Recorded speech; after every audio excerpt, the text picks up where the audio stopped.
This is the Dollemore Daily, and I'm Jesse Dollemore.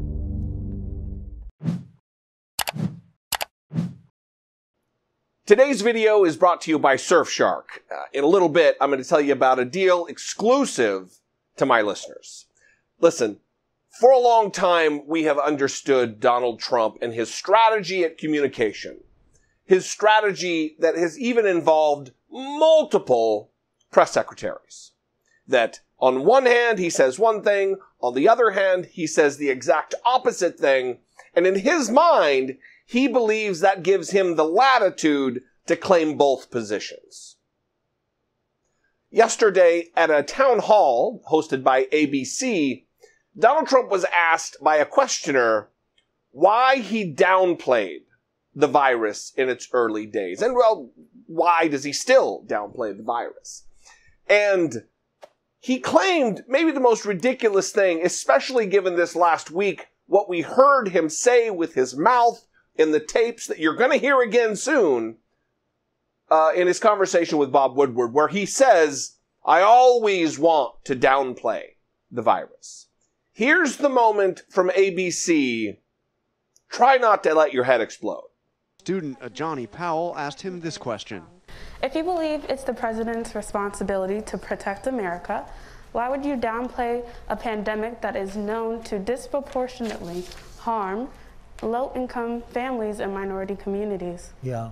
Well, I didn't downplay it. I actually, in many ways, I upplayed it in terms of action. My action was very strong. Yeah, because what I did was, with China, I put a ban on. With Europe, I put a ban on.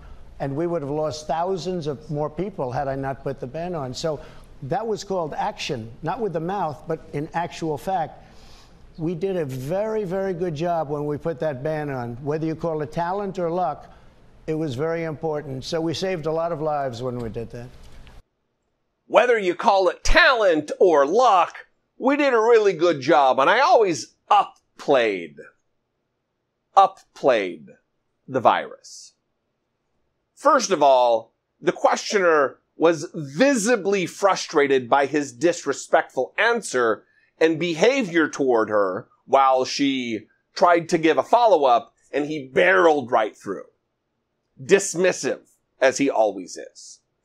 So, listen,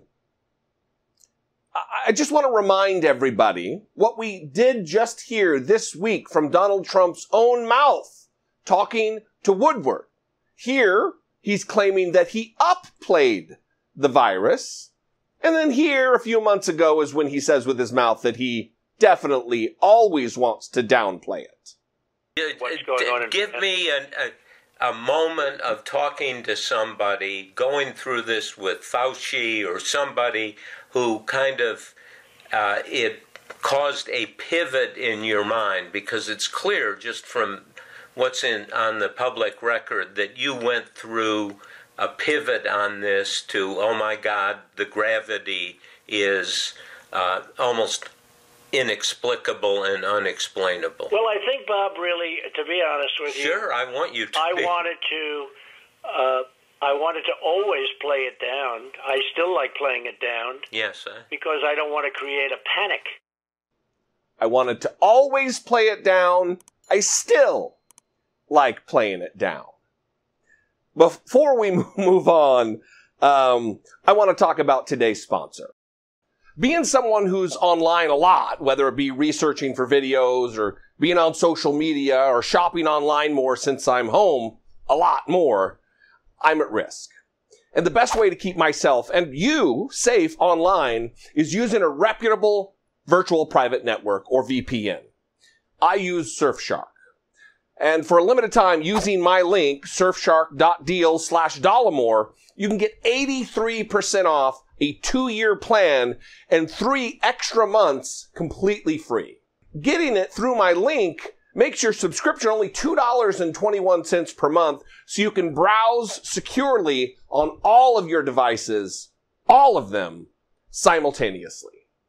If you're not using a VPN like Surfshark, all your data sent via the internet, including passwords, private messages, credit card numbers when you buy something online, photos, videos, anything that you consider private and sensitive is at risk.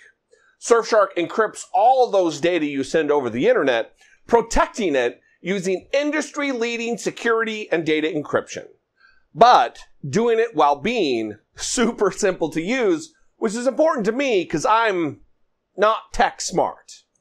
So go to surfshark.deal/Dollemore to get 83% off, and know they are so confident you'll love your new security, there's a 30-day money-back guarantee. Okay. Now, we've covered the fact that he told the questioner that he upplayed the virus. He always upplayed the virus. We've covered that he told Bob Woodward that he always loves to downplay the virus and that he's still downplaying the virus. And here comes where we talk and learn again about Donald Trump's propensity to want to play both sides. Because this week, after questioning, after this audio was released, Donald Trump was asked about this. He was asked about downplaying it and effectively said, yeah, I downplayed it because I didn't want to cause a panic. You addressed the concerns from the Woodward book in regards to whether did you mislead the public by saying that you downplayed the coronavirus and that you repeatedly did that in order to reduce panic. Did you mislead the public? Well, I think if you said in order to reduce panic, perhaps that's so. The fact is I'm a cheerleader for this country. I love our country. And I don't want people to be frightened. I don't want to create panic, as you say. And certainly I'm not going to drive this country or the world into a frenzy. We want to show confidence. We want to show strength. We want to show strength as a nation. And that's what I've done, and we've done very well. So when is Donald Trump going to stop assuming or treating the American people, you and me, like we're stupid? Like we don't understand the game that's being played here. Because one, it's not a winning strategy. Only idiots fall for this. And you and me are not idiots. Because the fact of the matter is, he is still downplaying the virus. At least where it relates to him. Because he's holding rallies just this Sunday in Las Vegas. Held an indoor rally. Look at these photos of his gleeful lemming followers. Sans masks. Refusing to abide by Donald Trump's administration's own social distancing guidelines. Look at these people putting themselves at risk for the mere chance of a glimpse of their shiny, worshipful leader. No masks except for the ones that were passed out to the people who stand behind Donald Trump at the lectern. So they're in the view of the camera. So for visualization, for that side of the communication, yeah, people are wearing masks. It's very important to us. But nobody in the crowd. They're not passed out masks. And that's a problem. And Donald Trump really let it all out when he was asked by a reporter from the Las Vegas newspaper about his concern about the virus and why is he holding these rallies indoors especially. And what is it he thinks about this?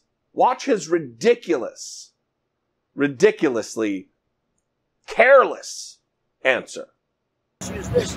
Outside, you have 30,000 people. Do you see what's going on outside? Yeah. You have 30,000 people trying to get in. This is a much smaller event. Aren't you concerned about getting COVID, though, in an enclosed way? No, I'm not concerned. I'm more concerned about how close you are, to be honest. Sorry about that. Because you know why? I'm on a stage that's very far away. And so I'm not at all concerned. He only cares about himself. No, I don't have any concern about the virus. I'm standing way away from these dirty followers of mine who may have the virus. He has no concern for his own supporters, that they are maskless and on top of one another in the audience, hooting and hollering, yelling, expelling their virus particles to their neighbors. He doesn't care if they get sick. He only cares about his safety. Well, I'm actually a little concerned that you're as close to me as you are. But not them. She was 4 to 6 feet away. He was concerned for his health, but not for theirs. Not for the very people who will vote for him. And again, just to drive home the point, Donald Trump absolutely did downplay the virus. Not just because he told Bob Woodward that he likes to do it always, and that he's still gonna do it, but because many times in the early stages of this virus, in February and March, right around the same time that he was telling Woodward that he was loves to downplay it, he was actually downplaying it. Now, the virus that we're talking about having to do, a lot of people think that goes away in April with the heat. Because of all we've done, the risk to the American people remains very low. People die from the flu, and this is very unusual. And it is a little bit different, but in some ways it's easier, and in some ways it's a little bit tougher. But we have it so well under control. I mean, view this the same as the flu. When somebody sneezes, I try and bail out as much as possible. It's going to disappear. One day, it's like a miracle. It will disappear. And from our shores, it could get worse before it gets better. It could maybe go away. We'll see what happens. Nobody really knows. The fact is, the greatest experts, I've spoken to them all, nobody really knows. Now the Democrats are politicizing the coronavirus. And this is their new hoax. If you're healthy, you will probably go through a process and you'll be fine. So there he is with his own dirty burger hole saying it over and over and over again. That it'll magically go away. It is nonsense. It is dangerous. All so he can gain more power. All so he can maintain his grip on the presidency. No regard for the rapidly approaching 200,000 American deaths. And that's a problem. This November, we have a choice. I know I'm going to be saying it over and over until Election Day. We have a choice. And I am confident that we will make the correct one to oust this monster, ending the many atrocities that he has visited upon the United States. I hope you'll join me in voting for Joe Biden. I'd love to know what you think. 714-576-4054. Of course, you can email me daily@dollemore.com. I would love to hear from you about these and any other topics that are on your mind. You can also connect with me on social media. I'm on Twitter and Instagram, and my podcast has a Facebook page. As a reminder, this isn't the podcast. I have a completely separate audio podcast that I have a co-host twice a week. It's called I Doubt It with Dollemore. We have a Facebook page. You can follow us there. Also, if you've been on the fence and you would like to support independent journalism, independent media, independent commentary and analysis, you can do that right here on YouTube. Click on the join button. For fewer than $2 a month, you can support my voice and me getting the message out, and I would appreciate it very much. Anyway, I love you guys. I'll see you next time. Be genuine. Take care of one another.